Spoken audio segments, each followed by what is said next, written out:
बिस्मिल्लाहिर्रहमानिर्रहीम। अस्सलाम वालेकुम। उर्दू ग्रामर के सबक नंबर 3 लफ्ज़ और उसकी अक़साम के साथ आपकी खिदमत में हाज़िर हूँ। लफ्ज़ क्या है, एक दफ़ा दोबारा देख लेते हैं। इंसान अपनी ज़ुबान से जो कुछ बोलता है, जो कुछ अदा करता है, वो लफ्ज़ कहलाते हैं। ये किसी किस्म के भी हो सकते हैं, मसलन किताब, पानी, रोटी, कलम, कुर्सी, मेज़ वगैरह। अब यहाँ देखते हैं कि लफ्ज़ की कितनी अक़साम हैं।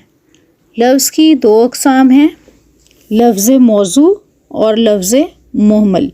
हम एक एक करके इन दोनों अक़साम को मिसालों के साथ तफसील से पढ़ेंगे।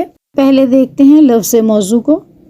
वो लफ्ज़ जिसके कुछ ना कुछ मानी हों, यानी हर बामानी लफ्ज़ जिसका कोई मतलब निकलता, वो लफ्ज़ मौजू कहलाता है। मसलन कुर्सी, मेज़, आसमान, ज़मीन, बादल, बारिश, किताब, कॉपी, कलम वगैरह। अब आते हैं लफ्ज़ की दूसरी किस्म की तरफ, यानी लफ्ज़ मुहमल की तरफ। किसी भी बामानी लफ्ज़ के साथ जो कोई बेमानी लफ्ज़ बोला जाता है, यानी एक लफ्ज़ बामानी लेकिन दूसरा ऐसा लफ्ज़ जो मानी ना रखता हो, बेमानी हो, वो बामानी लफ्ज़ के साथ बोला जाए तो उसको लफ्ज़ मुहमल कहा जाता है। ये आम तौर पर इसलिए इस्तेमाल किया जाता है कि लफ्ज़ों को ज़रा बढ़ाकर ख़ूबसूरत बनाकर हम अपनी ज़ुबान में आम जो है वो इसको बोलते हैं। हालांकि ये एक लफ्ज़ तो बामानी होगा, दूसरा बेमानी बिला वजह बोला जाता है।